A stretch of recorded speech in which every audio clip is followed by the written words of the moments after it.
Hello and welcome to all my beautiful Pisces out there. If you are Pisces, Sun, Moon, Rising, or Venus, this is your upcoming tarot reading for the month of September. And in case anybody is curious, I will be using the Star Tarot. I love this deck so much. So let's see what the cards have in store.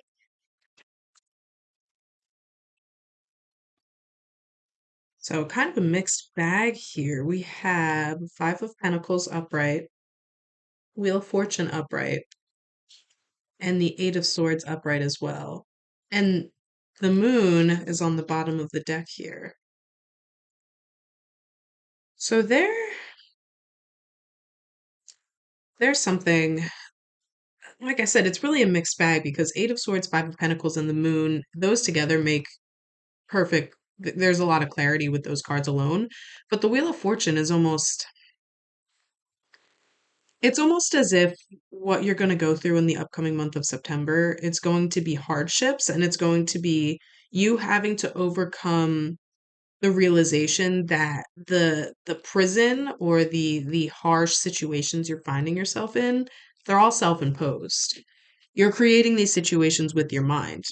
And because of that, you feel like you're going through this storm. You're lost in the cold. You don't know what's going on. You don't have a lot of resources or enough to give. And you feel like you may feel that it's because of external circumstances, but the Eight of Swords, it's always self imposed. It's always self imposed. And that's emphasized with the moon.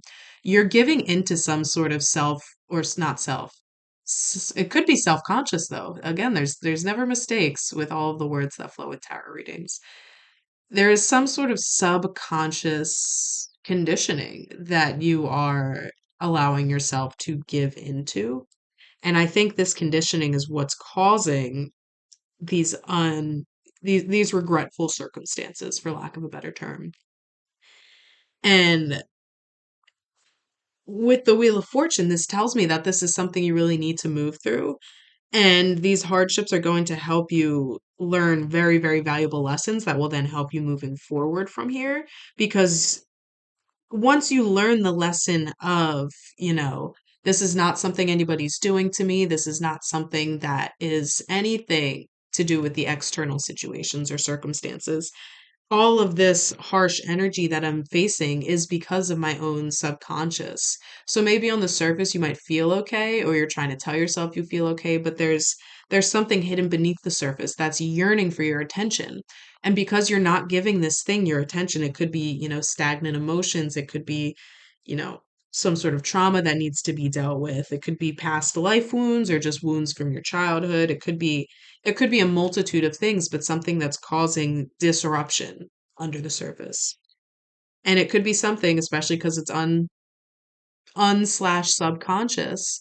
It could be something that's been lingering for quite some time because usually when it comes to these wounds, they don't automatically start showing up in our life path. They don't automatically start giving us lessons if, this is a trauma that we just faced last week, for example. Typically, these ailments start showing up in our life when it's something that's gone ignored for so long to the point where it's like the universe will start to put things in your path that you can't ignore, that you have to learn these lessons, you have to feel the pain, you have to move through what the situation has put you through in order to release it and move on with your life.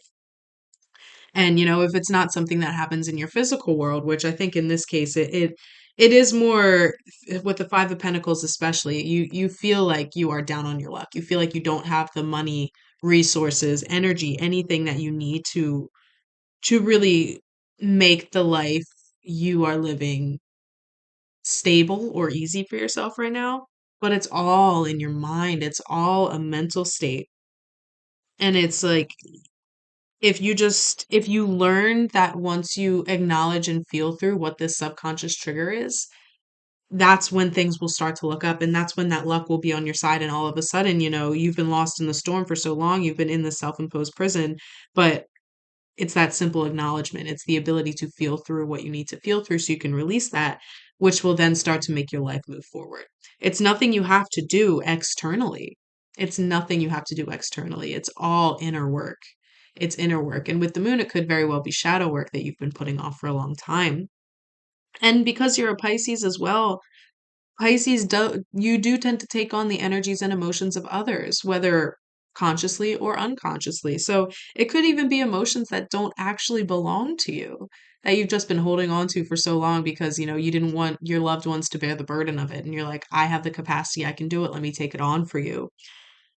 That if that's the case here, which it could be a little bit of the case, it could also be, your own wounds that you have to work through. But no matter what, it's an invitation to acknowledge the pains and the hurts that are still stuck stagnant in your body so you can release them and then have your life turn around from there. And when the moon comes out, it's really an invitation to because you see it's a wolf and a dog. Black dog, so Hecate might be reaching out to you as well, but it's an invitation to kind of tame the wildness tame the wildness of your unconscious. If you're usually one that lets your unconscious go free and do whatever it wants and run your life, which Pisces, you guys are very, very, you're always dipping your toes in the unconscious. You're not always in the present with us, which is why, there can be issues with addiction and escapism and all of those multitude of things that Pisces can deal with because it gets really hard to not be grounded in your present reality. And I think with this energy, you will have to dip into that unconscious realm. So I will say, as you're doing that, and as you're healing, and as you're acknowledging, and as you're bringing up all of these past wounds, really make sure you have a good support system, and B, really potent grounding techniques. So you're not just drifting away into the ethers. When you're doing intense shadow work, again, especially as a Pisces placement, you need to be grounded in reality. Even as you're moving through the unconscious, through the unseen realms, you need to have one foot firmly tethered in reality. So you don't give way to, escapism or anything to bring you out of your mind. Because it's going to be in your mind that you find this healing, that you find this ability to let go. Acknowledge first, feel, and let go. So we had the Prince of Swords, which is the Page of Swords reverse. So there might be a lot of confusion at first. There might be like a fog as you move through this. There really might be a fog and it's gonna feel confusing is the only word that wants to come through as you're moving through this, but there could be some sort of divine relationship. Um, with the Two of Cups was on the bottom of the deck. There could be some sort of divine connection relationship, and that could be with somebody in the physical realm, or it could be with like an ancestor or a guide or a spirit or a loved one that's passed. Whatever this may be, they are going to help you tether yourself and stay grounded and almost act as a guide as you're moving through all of this inner work. I'm being called to recommend the book Proof of Heaven by I think it's Eben Alexander. He's a neurosurgeon and he had a near-death experience, and the book is just his retelling of what he experienced while he was in the coma. And that's kind of the energy I'm getting here. It's there will be some sort of divine guide that helps you and to help you light up this dark, heavy unconsciousness, this fog that you might be sifting through as you move through this healing process. They're going to be a very prominent guiding light for you. So stay open to receiving. And also, while you're moving through this healing, put up potent protection. So you're only allowing in energies and spirits and ancestors and guides that serve your highest purpose. With shadow work, it's easy, we're working with I don't even want to say it this way, but for solely for lack of a better term, kind of a lower vibrational energies when it comes to healing. And I don't like saying it that way because that it gives very like toxic positivity. Because hurt, pain, sorrow, they are by no means low vibes. They're a part of the human experience. That's why I emphasize it's solely for a lack of better term. It's just like these more like dampened I guess that would be the better way. Like these more dampened energies where you are moving through places where you're vulnerable and emotions where you're vulnerable and situations where you have been vulnerable. And so as you're moving through that vulnerability, it's easier for, all sorts of entities to come in and be like, yeah, I can guide you, and you're not really sure who you're working with if you're not really prominently, wow, if you're not really prominently tethered and grounded and protected in your energy. So all at once, we had the Emperor, the Hanged Man, and the Devil, which tells me three things.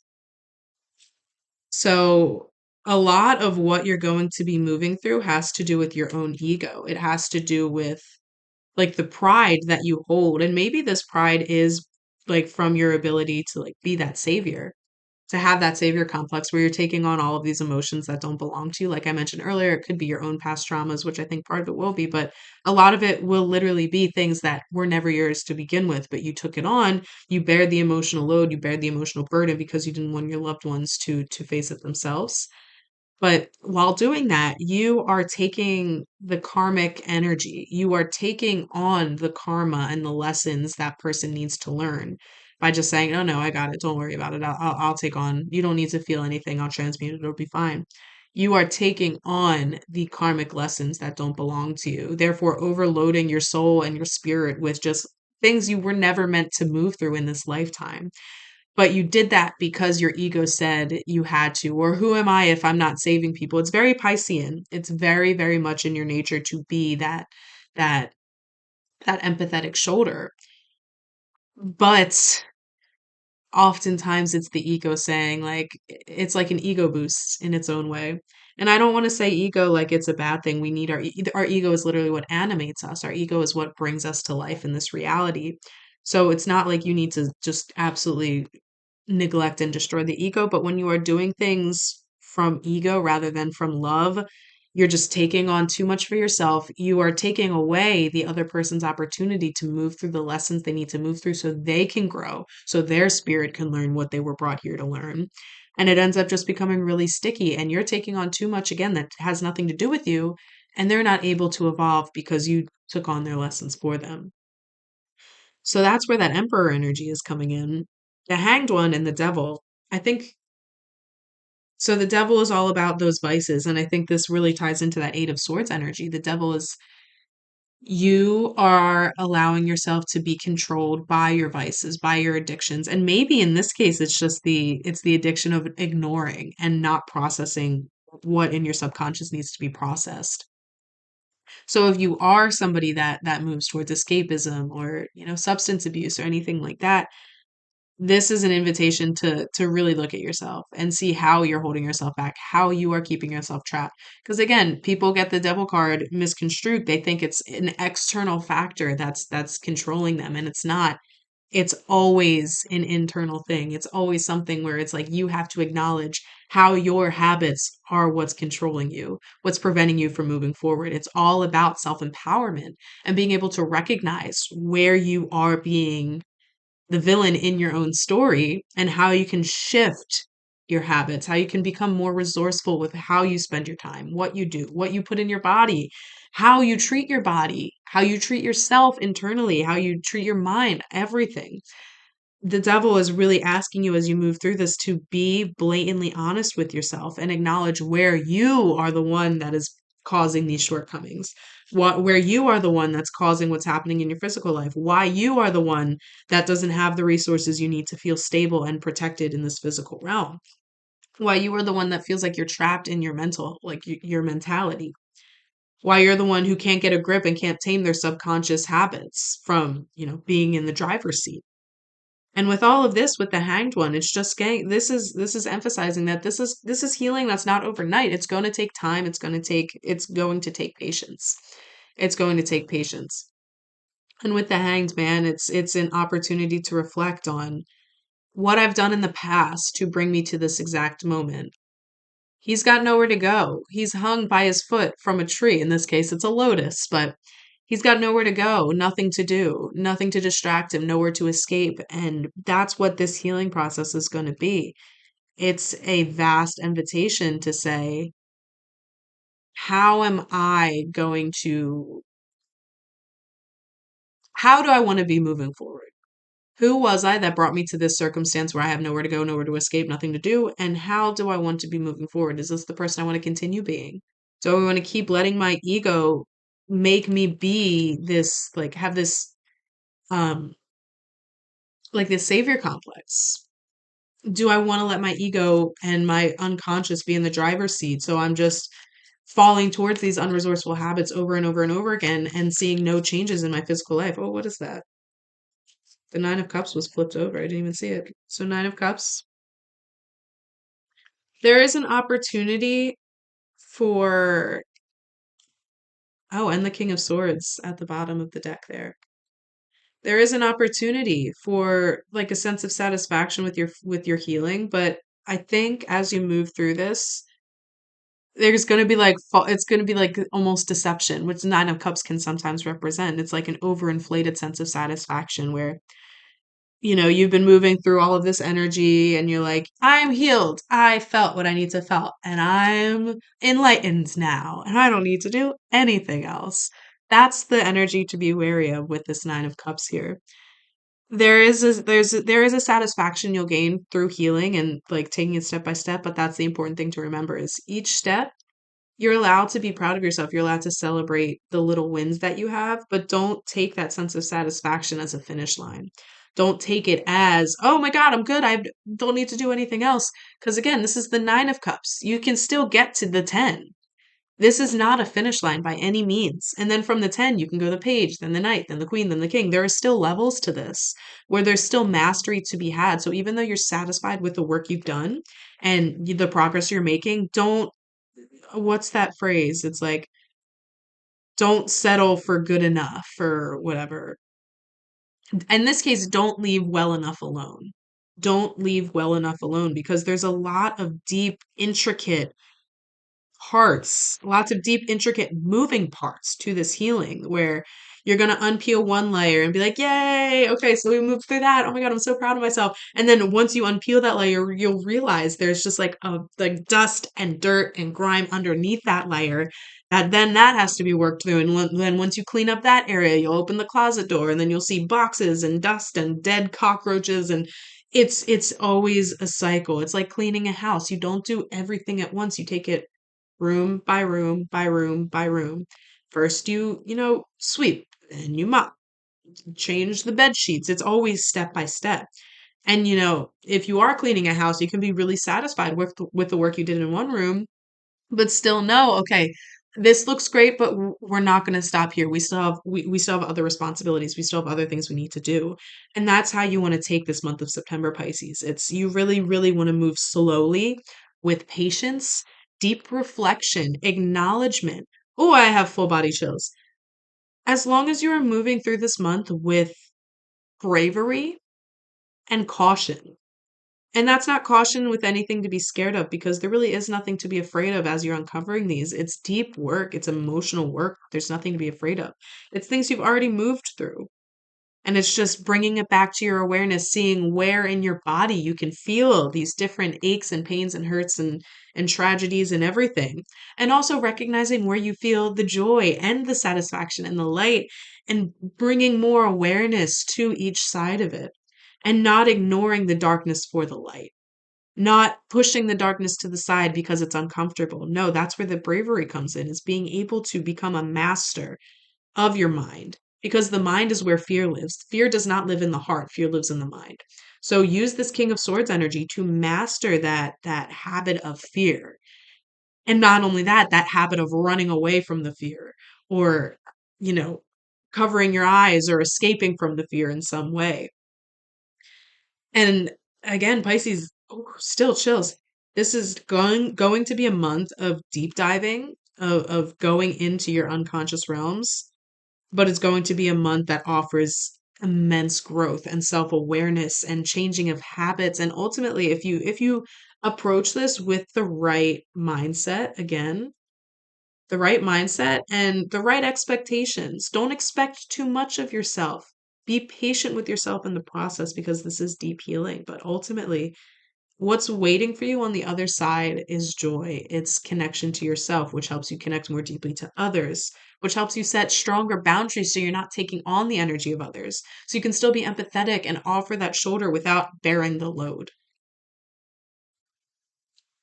And again, one of the first cards that came out is Wheel of Fortune. And I want to emphasize it's going to be deep, it's going to be heavy. But on the other side, there's luck, there's growth, there's expansion, there's a change in circumstances, there's improved physical circumstances, there's greater resources, there's greater connections. Everything on the other side is just lighter as long as you do the work, as long as you do the work to get there. And that's all I got. Now, this was a general reading, so everything may not have resonated. If that's the case, you can always check out my website or my Patreon down below. I have options for readings on those too. But yeah, guys, this has been brilliant. Pisces, again, a month of moving through so we can feel, acknowledge, and release so we can show up more presently in our everyday lives without feeling the need to escape, without feeling the need to run away, without feeling the need to bear other people's burdens. You guys got this.